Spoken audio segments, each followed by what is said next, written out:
The glass door of Pinnacle Consulting's Belltown office hissed shut behind Lauren Carter, sealing her in with the hume of ambition and the faint scent of overpriced coffee.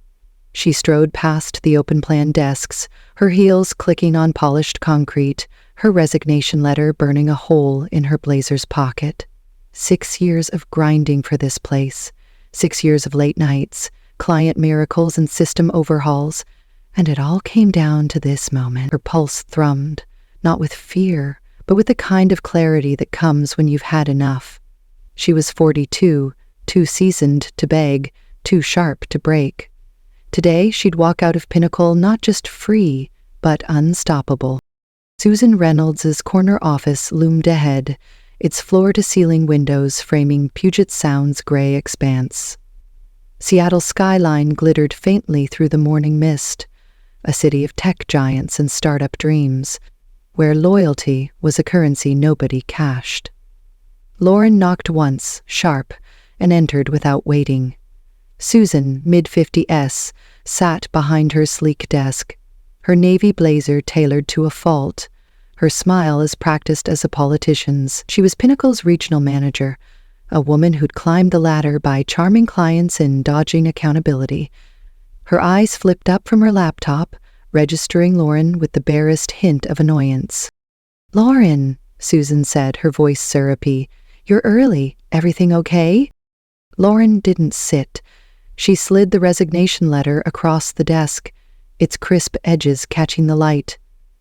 "I'm done," she said, her tone flat but lethal. Susan's smile froze, then collapsed, her manicured fingers twitching toward the paper like it might bite. "Done?" Susan's laugh was thin, forced. "What's this about? You're one of our best. Let's not be dramatic."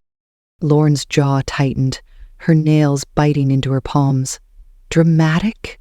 She'd tripled Pinnacle's Pacific Northwest revenue, slashed $3 million 0 cents in operational waste, and redesigned their client onboarding system from scratch. She'd worked weekends, holidays, even the night her mother's hospice called. And for what? To watch Susan hand the promotion Lauren had earned to Emily Parker, a 30-something Instagram addict who thought synergy was a personality trait? "I'm not here to negotiate," Lauren said, her voice low, controlled. "You made your priorities clear." Susan leaned back, crossing her arms, her Rolex glinting. "Emily's a team player. Clients love her energy. You're intense, Lauren. It's not personal." "Not personal?"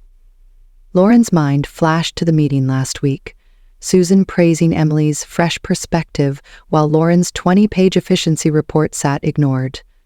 Emily, with her curated selfies and buzzword-laden emails, had waltzed into the senior consultant role Lauren had built the foundation for. The betrayal wasn't just professional, it was a gut punch, a reminder that results didn't matter when charm was cheaper. "Team player," Lauren echoed, her lips curving into a smile that didn't reach her eyes. "Funny. My numbers suggest I carried the team." Susan's eyes narrowed, but she didn't bite. Instead, she glanced at the resignation letter, her fingers hesitating before flipping it open.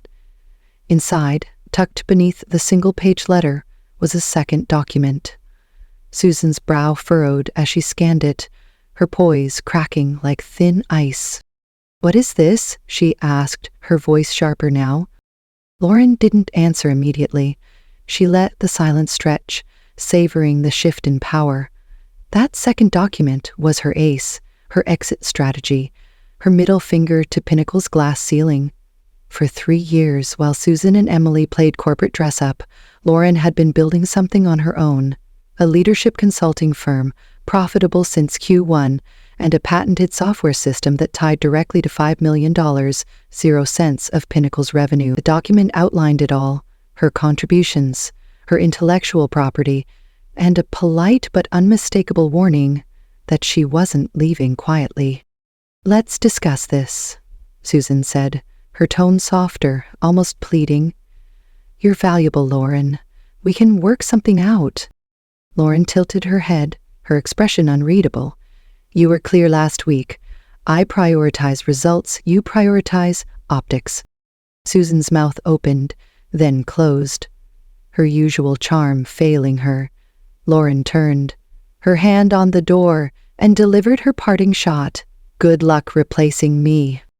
The office outside buzzed with oblivious energy. Consultants typing, phones ringing, the espresso machine hissing in the break room. Seattle's corporate scene thrived on this chaos, a city where Amazon and Microsoft cast long shadows and firms like Pinnacle scrambled for scraps. Lauren's cubicle, tucked near the back, was a fortress of organized chaos, files stacked precisely, a single photo of her hiking rainier pinned to the partition. She sank into her chair, her heart pounding, not from doubt, but from the thrill of what came next. Her resignation had been high-stakes moment one, a calculated leap into the unknown.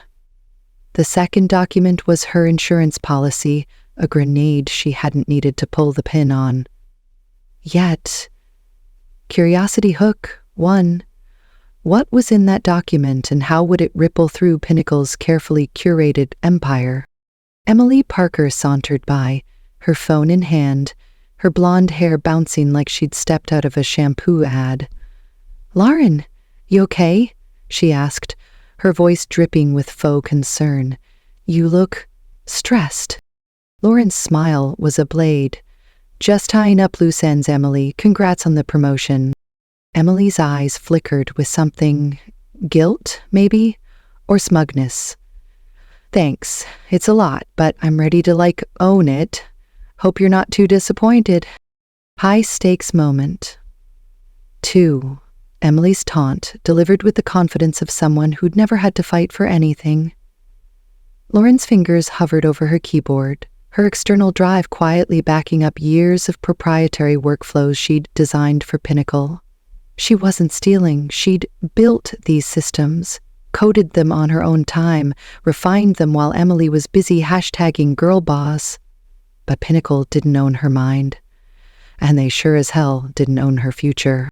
Curiosity, hooked too. What was Lauren's hidden project, and how would it rewrite the rules of the game? 3 years ago, burned out and undervalued, she'd started coding in her Capitol Hill apartment, fueled by black coffee and quiet rage. The result was an adaptive team management software, a system that streamlined communication and boosted productivity. She'd patented it last month, a silent triumph she hadn't shared with anyone at Pinnacle. That software was her ticket out, her proof that she didn't need their validation or their paycheck. Her phone buzzed, a text from Michael Bennett, CEO of Horizon Innovations, a rising Seattle tech firm. "Coffee at Le Panier, 2 p.m. Have a proposal for you." Lauren's pulse quickened. Michael was different. No nonsense. A former engineer who valued substance over flash. She'd met him at a tech conference last year, their conversation sparking over shared frustration with corporate bloat. His offer was high-stakes moment 3. Equity in Horizon, a role with autonomy, and the kind of respect Pinnacle had never shown her. She typed back, "See you there." The morning dragged, Lauren methodically documenting her work. Every keystroke was a brick in the wall she was building between her past and her future. She cataloged the $3 million, 0 cents she'd saved Pinnacle, the systems she'd created, the clients she'd won. Her final report, 40 pages of unrelenting proof, would be her mic drop. Susan would read it and realize too late what she'd lost. At noon, Emily's laughter floated over from a cluster of consultants, her voice loud enough to carry. "Oh my God, I'm totally redoing Lauren's cubicle. It's so drab. Think pink accents, maybe some fairy light." Lauren's fingers stilled. She could have snapped back, could have reminded Emily that her drab cubicle had generated half the office's revenue. Instead, she opened a new tab, logged into her firm's dashboard and checked the numbers. $200,000, 0 cents in Q1 profits, 3 new clients, and a pipeline that would double by summer. Pinnacle was a sinking ship, and she was already on dry land. The coffee meeting with Michael was a revelation. Le Panier, A French bakery in Pike Place Market smelled of butter and possibility. Michael, late 40s, wore jeans and a crisp button-down, his gray eyes sharp but warm. Over espresso, he laid out his vision.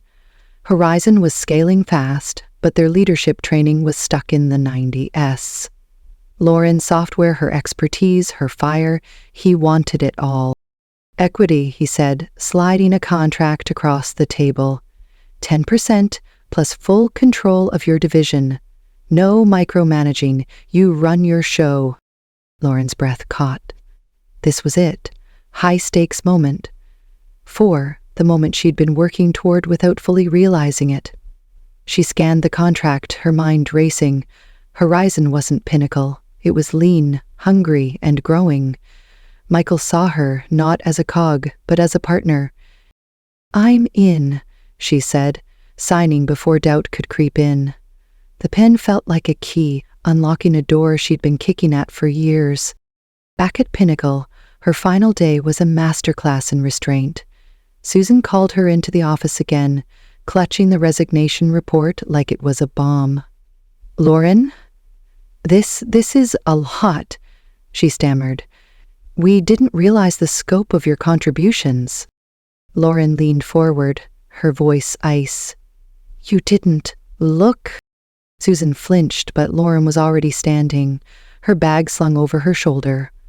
The office watched as she walked out, heads turning, whispers trailing. Emily, perched on a desk, froze mid-laugh, her phone slipping slightly in her hand. High-stakes moment 5. Lauren's exit, a seismic shift that left Pinnacle reeling. Curiosity hook. How did her software do in Horizon's hands, and how would it disrupt the industry? Curiosity hook. 4. Would Susan try to claw her back, or would Pinnacle implode without her? Curiosity hook. 5. What was Lauren's next move, and how big could her firm grow? The elevator dinged, carrying her down to the lobby. Seattle stretched out beyond the glass doors, a city of rain and reinvention. Lauren stepped onto the sidewalk, her phone buzzing with a new client inquiry. She smiled. Not the tight smile of survival, but the real one. The one that said she was free. Pivotal moment. Lauren's resignation wasn't just an end. It was the spark that lit her empire. Horizon was her launch pad, her software, her weapon, and Seattle her battlefield. Susan and Emily would fade, footnotes in a story Lauren was writing herself. She wasn't undervalued anymore. She was unstoppable. The Seattle skyline shimmered through the drizzle, a mosaic of glass and ambition reflecting off Lake Washington. Lauren Carter stood in her new office at Horizon Innovations, 42 stories up, the city sprawling beneath her like a chessboard she was finally playing to win. Her partner title was etched on the door, her patented software, once ignored by Pinnacle Consulting, now the engine driving Horizon's ascent. The framed patent hung behind her desk, catching the morning light, a quiet testament to her rebellion. 6 months ago, she'd walked away from Pinnacle's betrayal, from Susan Reynolds' hollow charm and Emily Parker's stolen promotion. Now she was reshaping an industry, but the game was far from over. Pinnacle was crumbling and whispers of sabotage were circling. Lauren wasn't just a player anymore. She was a target. Her first day at Horizon had felt like breathing for the first time. The office, perched in Seattle's South Lake Union, buzzed with purpose. Exposed brick, ergonomic chairs, and floor-to-ceiling windows framing ferries gliding across the lake. Michael Bennett, Horizon's CEO, had introduced her at an all-hands meeting, his voice carrying the weight of conviction. Lauren Carter's work generated $5 million 0 cents at her last firm, he'd said, his gray eyes scanning the room. She's here to reshape our industry, and we're lucky to have her. The applause had been deafening, but Lauren's focus was on the future. Her software, an adaptive team management platform, was already slashing project timelines by 60%, and 4 Fortune 500 firms were circling, eager to license it. Curiosity Hook 1. What would Lauren build next? And how far could her platform reach? But Pinnacle's collapse was the shadow looming over her triumph. 3 months after her exit, headlines screamed, "Pinnacle Consulting collapses after operational failure." Client David Kim, a tech mogul with a razor-sharp reputation, told reporters their backbone vanished. Lauren's systems, the ones she'd built and backed up before leaving, were the scaffolding Pinnacle hadn't realized they needed. Without her, their workflows imploded, costing them 25% of their clients. Malik Johnson, a former Pinnacle colleague and one of Lauren's few allies, texted her, "Emily's losing it in the break room, screaming about system glitches." Lauren smirked, but the victory was bittersweet. Pinnacle's desperation was palpable, and desperate people played dirty. High-stakes moment. One Susan's email landed in Lauren's inbox that morning. Subject line, "Please read." "Ignoring you was my worst mistake," Susan wrote, her tone a mix of groveling and calculation. "We'll match Horizon's offer. VP full control. Name your terms." Lauren's fingers hovered over the keyboard, her pulse quickening. The apology was a trap, a last-ditch effort to claw her back before Pinnacle's restructure failed. She typed a reply, her words sharp and final. "Results matter, Susan. Best of luck." Sending it felt like closing a door, but the unease lingered. Curiosity hooked too. Could Pinnacle survive without Lauren's systems? Or was Susan plotting something darker to save her empire? At Horizon, Lauren's days were electric. Her team, a mix of coders, consultants, and strategists, moved like a well-oiled machine. She'd redesigned their leadership training, integrating her software to predict team dynamics with eerie accuracy. KPIs soared, and the board took notice. Michael pulled her aside after a meeting, his voice low. "They're calling you a unicorn," he said, grinning. "Pinnacle tried copying your software, but they missed its core. It's you, Lauren." That afternoon, the board promoted her to EVP of Strategic Innovation, a role that gave her free rein to dream bigger. Her office, with its view of Mount Rainier on clear days, felt like a throne she'd earned. But the higher she climbed, the louder the whispers grew. Malik texted again. "Pinnacle's board is panicking. They're blaming Susan, but she's pointing fingers at you." Lauren frowned, her fingers tightening around her phone. Blaming her? She'd left cleanly, documented everything, even handed over her workflows. But Susan's desperation was a wildfire, and Lauren was the spark.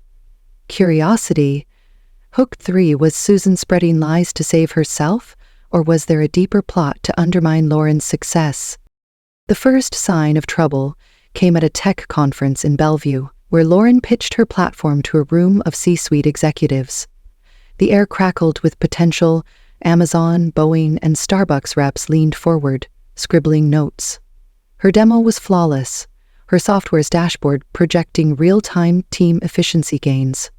Then, a hand shot up from the back. A man in a tailored suit, his face unfamiliar, stood impressive. He said, his tone oily, "But isn't this built on Pinnacle's proprietary systems? I hear they're suing for IP theft." The room stilled, heads turning. Lauren's heart thudded, but her face stayed calm. "That's a bold claim," she said, her voice steady. "My software's patented, built independently." "Pinnacle's systems? I created them too, but they don't own my ideas." The man sat, his smirk lingering, but the damage was done.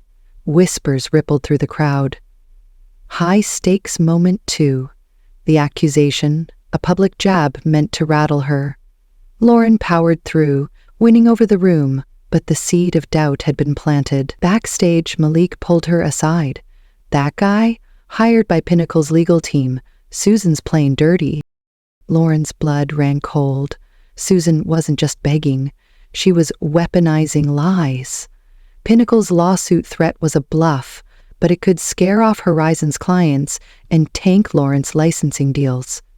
She spent the night in her apartment, the city's lights blurring through her window, poring over her patent filings. Everything was airtight, but lawsuits weren't about truth. They were about chaos. Curiosity hook 4.